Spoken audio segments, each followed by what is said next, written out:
Hey darlings.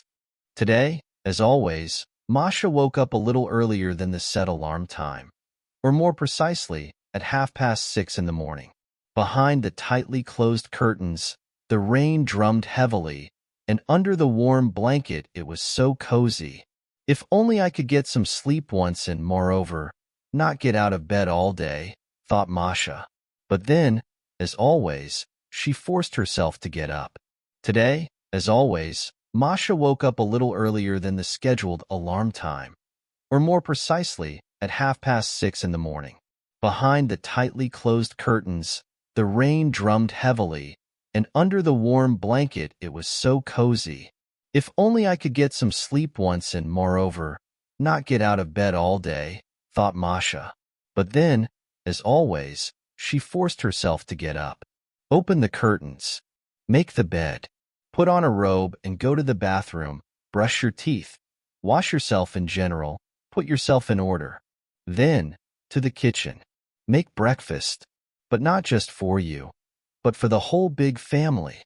Sandwiches for Dad, omelet for Mom, porridge and pancakes for my younger brothers, 3-year-old Grisha, 6-year-old Andriusha, and 10-year-old Kolya, and my sister, 8-year-old Lucy. And the oldest girl after 18-year-old Masha, 17-year-old Verochka, recently became interested in healthy eating. So Masha prepared green smoothies and cheesecakes with sweetener for her. And while I cooked for everyone and everything, I took pieces myself, tried them. That's how I ate it. After setting the table, Masha woke up the younger children and politely knocked on Verochka's room. "Good morning," said the father, entering the kitchen. "Look, our hostess has grown up." He opened a smile. Sitting at the table, "How are you?" "It's normal," Masha smiled in response. And she didn't talk about the fact that she had a cold the other day and was more or less. "Why?" "Don't worry, Dad. He is already full of worries, the only breadwinner in the family." True, recently Masha stopped sitting on the neck of her family and began, as her mother said, to pay off her debts little by little, or more precisely, she found a part-time job and honestly gave everything, every penny, to the family. Because, well, Masha believed that she didn't need anything. He will manage and wait of his own free will until he graduates from university and gets a serious job. Meanwhile, the main thing in his life is helping his family. After breakfast, my father went to work. He was a construction foreman. Masha also got ready for work. "Oh, I forgot to say." She heard Verochka's voice already at the door. "Tomorrow we have a meeting of colleagues." "How is that?" asked my mother. "You just graduated from school. Isn't it too early?" "No," Verochka pouted. "Let's discuss who is applying where, and in general we want to talk." "Mom, let's go to a cafe for sushi. Give me money. And I would like to buy some new clothes. Otherwise I have nothing to wear." Mom responded negatively. And he reminded Verochka that, in fact, autumn is coming and they still need to buy new clothes for the youngest. "Well, it's always like that." She was offended. "Like me, there is nothing." Masha began to put on her shoes faster. Over the years she had already developed a sense of how this or that situation could develop. And that's why she needed to get out of the house as soon as possible. But she didn't find her travel card. She hesitated, and Verochka caught her. "Masha," her sister appeared next to her with a mischievous smile. "You said it looks like you still have some money left. I told you I need to change the filling in my tooth. At the root." "Oh, you'll have to wait." Verochka waved her hand. "No one sees him anyway. Borrow it for me, please." Masha wanted to say that, firstly, although the tooth is not visible, it hurts, and secondly, that the word lend seems stupid, because Verochka never returned the money she borrowed. But Masha never said what she thought. "Because I didn't want to fight with my family." She didn't want her mother to accuse her of being insensitive and malicious. It's true, she didn't want to part with the money in great pain. "Give the money to your sister," the mother's voice came from the kitchen. "Your father will receive the salary and you can go to the dentist next week." Will you be patient? Masha froze. She was neither capricious nor selfish, but for some reason now she suddenly felt so bad. But she gritted her teeth and took out what she was saving for treatment from her wallet. All? Verochka wrinkled her nose. But no more? What? They still haven't given you your salary. No, Masha sighed. It will only be in 3 weeks. Well, okay. Verochka rolled her eyes. I'll buy some kind of blouse. Once again, I have to dress market or mass market. Tired of this. Well, why do other people my age have everything, but I live like a beggar? And she, grumbling, went to her room. Mom laughed in the kitchen, but did not scold her middle daughter for such words, though others did the same. Oh, how it happened. But Verochka was special.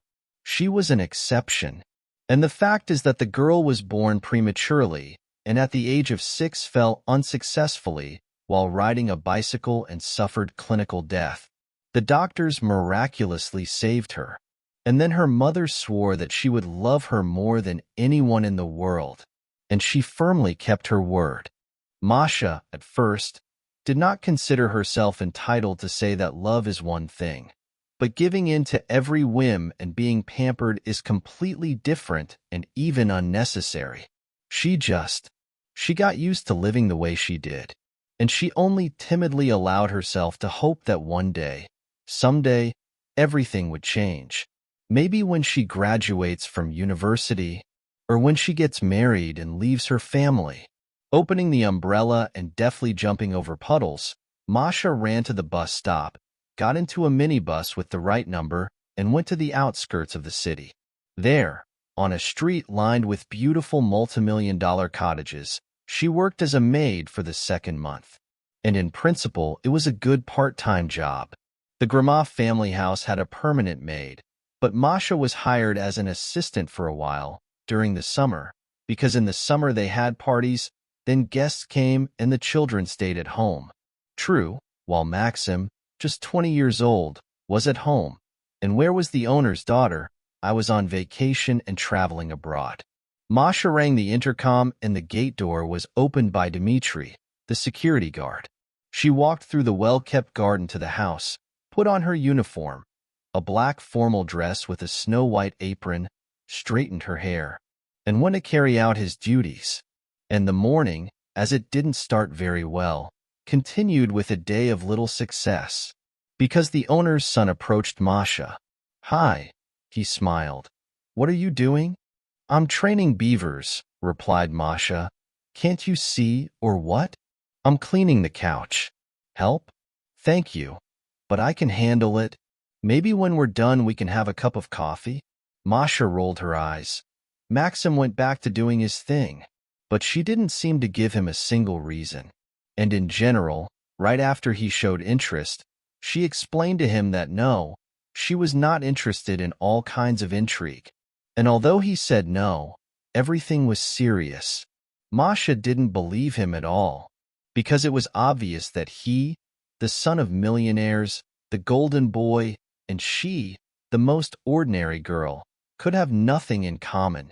She just didn't want to become anyone's toy. No, answered Masha, and she was going to add something, so as not to be rude. But then the maid Vasilisa came flying into the room. What a joy! Aniuta is back. She shook hands. Our girl is home. Masha smiled. She had heard a lot about this Aniuta. And according to Vasilisa and the other servants, not to mention the owners themselves, this Aniuta was the best girl in the world. Beautiful like a model, smart, 3 foreign languages, a university with honors, was nice to everyone and did not behave arrogantly, helped as a volunteer in animal shelters, donated money to the elderly and also knew how to cook, loved to grow roses. I played sports. Overall, I was just perfect. And Masha was very jealous of this daughter of millionaires. But not a lot of money, but the fact that she seems to have such an understanding and loving family, many friends, and the fact that she has many opportunities to live this life the way she wants. However, Masha was not very jealous. It's just that, she thought, Some people have one destiny, others another. That's life. Ah, little sister is back. Maxim got excited and jumped out of the room. Come on, Vasilisa pulled Masha with her. Everyone will meet her and come too. At the same time, get to know each other. Masha smiled, shrugged her shoulders, and followed obediently. She suddenly remembered that there was this custom in Victorian England. When someone from the master's family returned from a trip, that person would be greeted by a crowd of servants. Here it seemed to be the same thing. The servants lined up in the hall, and then the driver entered the door. He was carrying luggage, and with him a girl. And then Masha froze. Because her face, it looked familiar. And this Iniuta hugged her parents and her brother, greeted everyone, and then, when it was Maria's turn, the owner's daughter also froze. Her eyes widened, and then, but have? You are, she exclaimed. She nodded. Iniuta, you? Oh. The girl waved her hands. Seriously? This is Masha. Yes, I thought you disappeared. You left and that's it? You can't be found. No, Maria laughed. Here I am, found, as you can see. Iniuta, of course, noticed that she was dressed like a maid, and for a moment there was an awkward pause between them. But then Iniuta smiled again and turned to her family. Mom, Dad, Max, meet me. This is the same girl who saved me. But the fact is that Masha and Iniuta met a long time ago, when, about 7 years ago, they went to spend their summer holidays in the same children's camp. It was a difficult and elite place. They bought a ticket for Iniuta here, and Masha won, taking first place in a competition at a children's art school, which, by the way, she attended from 8 to 14 years old.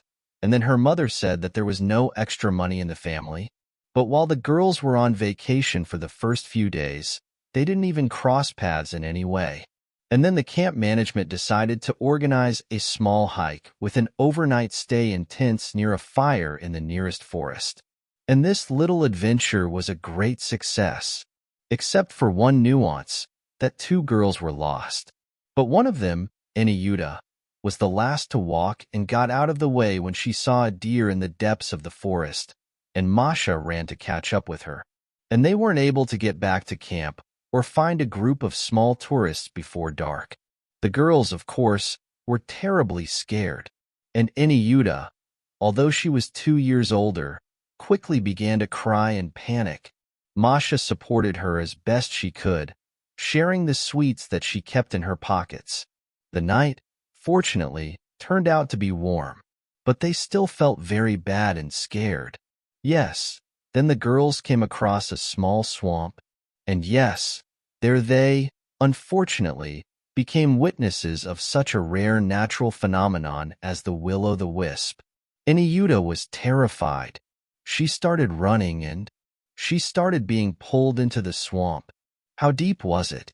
The girls didn't know, but they were very scared. Masha, however, was not perplexed and, as luck would have it, she grabbed her sister's hand and pulled her out of that dirty puddle, and then they wandered through the air. And then they were found. And naturally, such an incident was a big problem for the camp leadership. He tried to somehow hush everything up, taking the word of his employees to remain silent. And they began to persuade the girls to keep quiet and even intimidated them. They say, if you tell your parents everything, they will put you under lock and key. Keys and I will never let you rest anywhere again.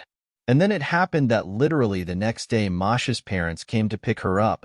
Her mother had the opportunity to send her sister, Verachka, to the village for the summer holidays, and Masha was needed as an accompanying nanny to look after her younger sister Nu. And then she and Iniuta broke up, without really having time to get to know each other. And it happened that Iniuta told her parents everything that had happened only when she was already 16. But Masha didn't tell her friends anything.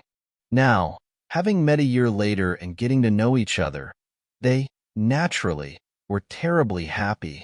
And how happy Iniuta's parents were to meet Masha. And in honor of the double occasion, The return of the heiress of the Gromov family and the meeting of old friends, the table was hastily set. In general, Masha really didn't work that day.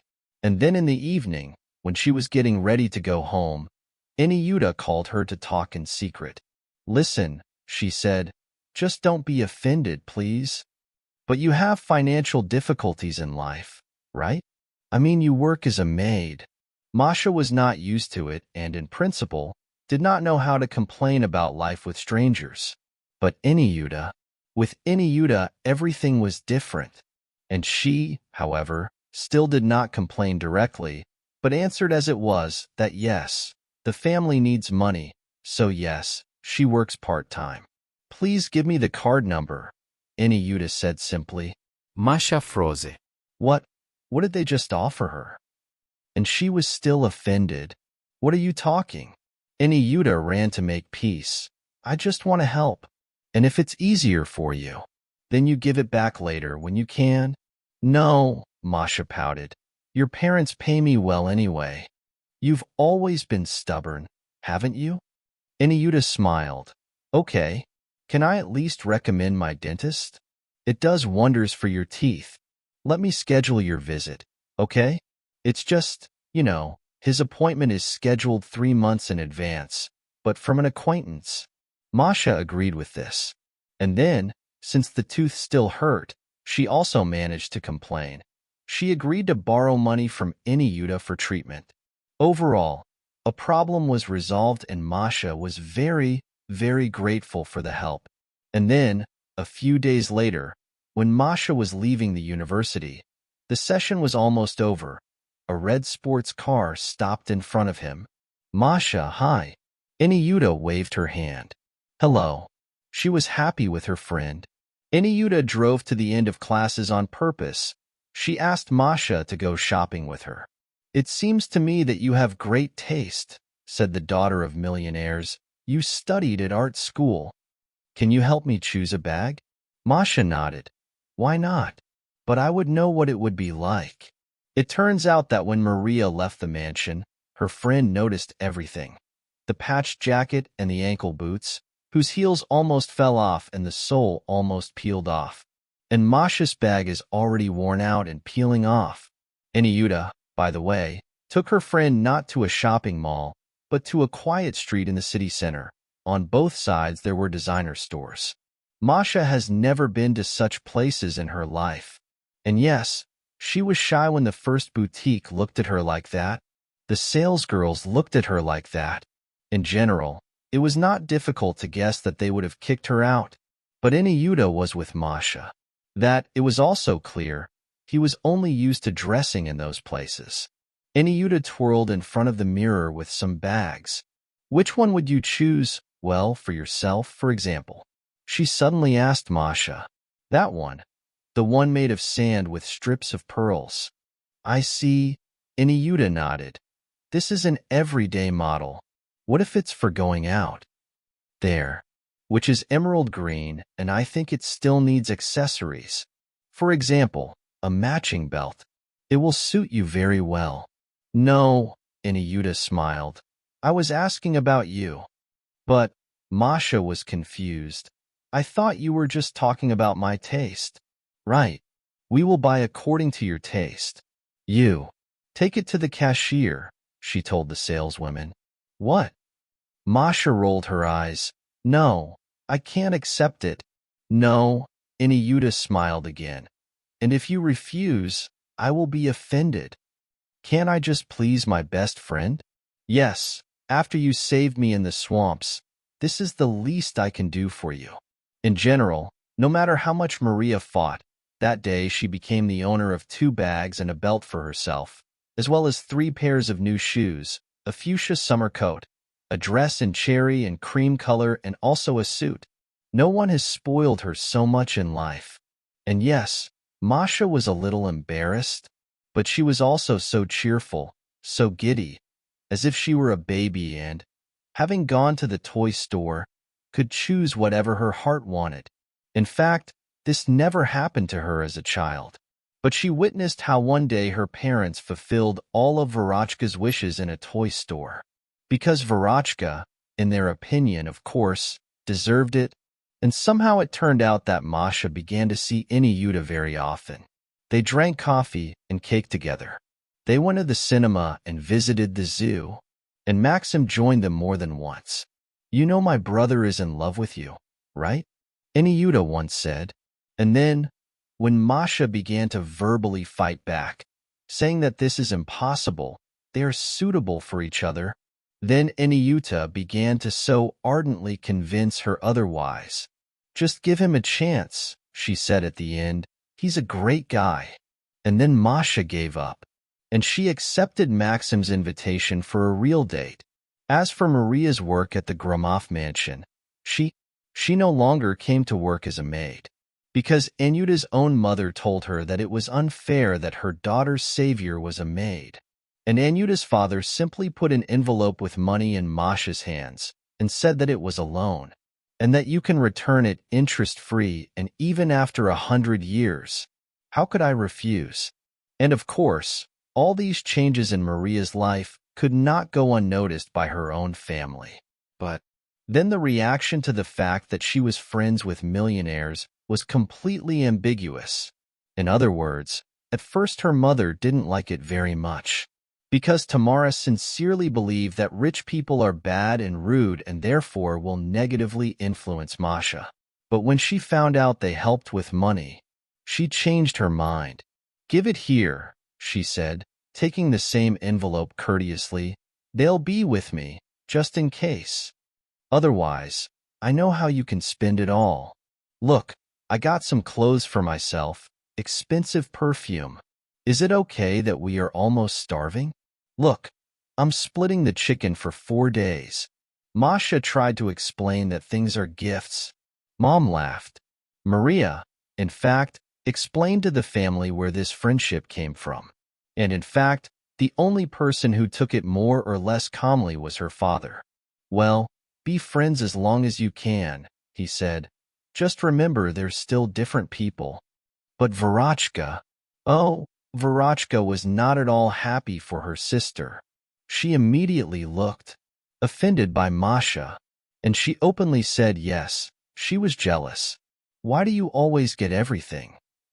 Verotchka threw a tantrum. "And your hair is curly, but mine is straight, and you studied better at school." And now, the young woman grimaced. "You are going to marry a millionaire and leave us in poverty."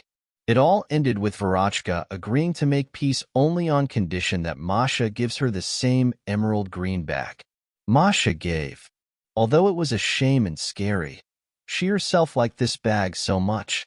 However, the loss of her purse seemed such a small thing compared to the fact that Masha finally had the first date of her life.